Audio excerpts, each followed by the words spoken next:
जय हिंद साथियों। आज एक बहुत ही मार्मिक कहानी कहने का मन कर रहा है।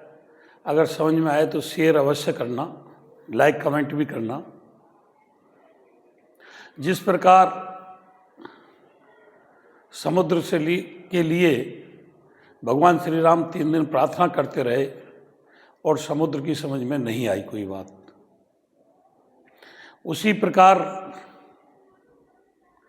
एक टिटहरी नाम की पक्षी होती है जिन्होंने समुद्र के किनारे अपने अंडे रखे हुए थे।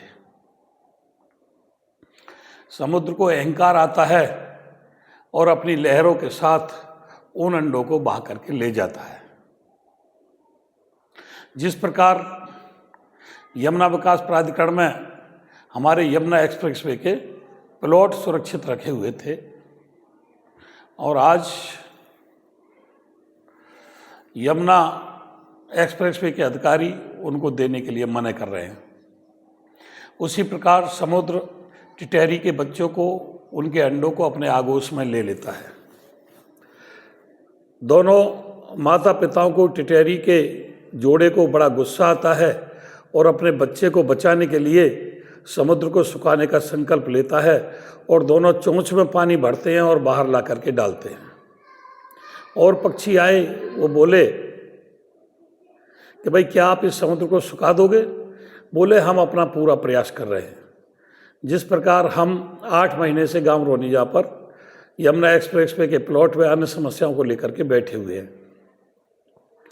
जब उनकी मेहनत को देखा, वो लगातार लगे रहे, तो उसकी बरादरी के और भी टिटहरी जितने भी एरिया के पक्षी थे वो भी आके अपने उसी काम में लग जाते हैं।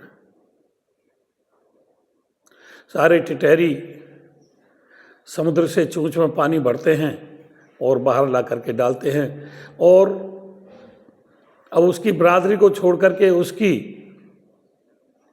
और जो जाति के पक्षी थे, जितने भी पक्षी बरादरी थी, वो चिड़िया, कबूतर, गलगल, पेंडुक, मोर, जितने भी प्रकार के पक्षी होते हैं, सभी उनकी मेहनत को देख करके उनका सहयोग करने में लग जाते हैं और समुद्र से पानी अपनी चोंच में भरते हैं और बाहर ला करके डालते हैं।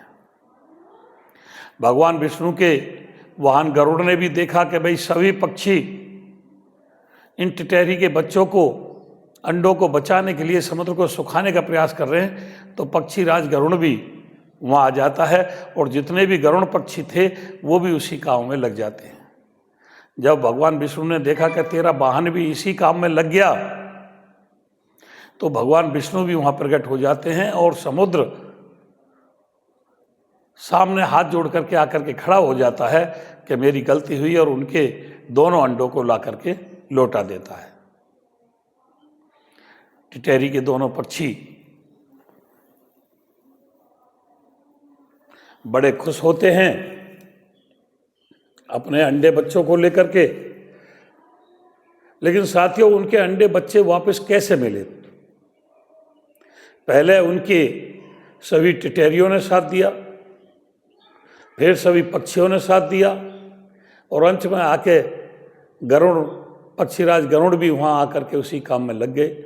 उनकी मेहनत लगातार वो समुद्र को सोखने में लगे रहे।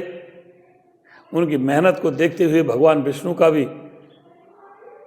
दिल पिघला और आकर के समुद्र से कह कर के उनके अंडे बच्चे दिलवाए। वही हालत आज हमारी है साथियों। हमारे भी यमुना एक्सप्रेसवे के प्लॉट और अतिरिक्त मुआवजा, यमुना विकास प्राधिकरण में आबादी, बच्चों की नौकरी सभी प्राधिकरण की गोद में है, आगोश में है।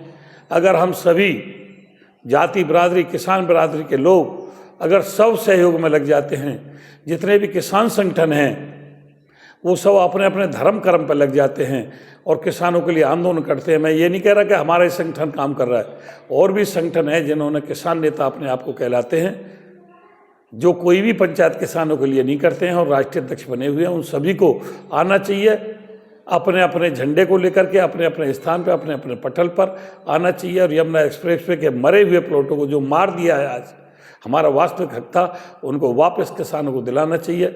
अगर मेरी कहानी समझ में आई हो, कोई उपदेश समझ में आया हो तो धन्यवाद। जय हिंद, जय भारत।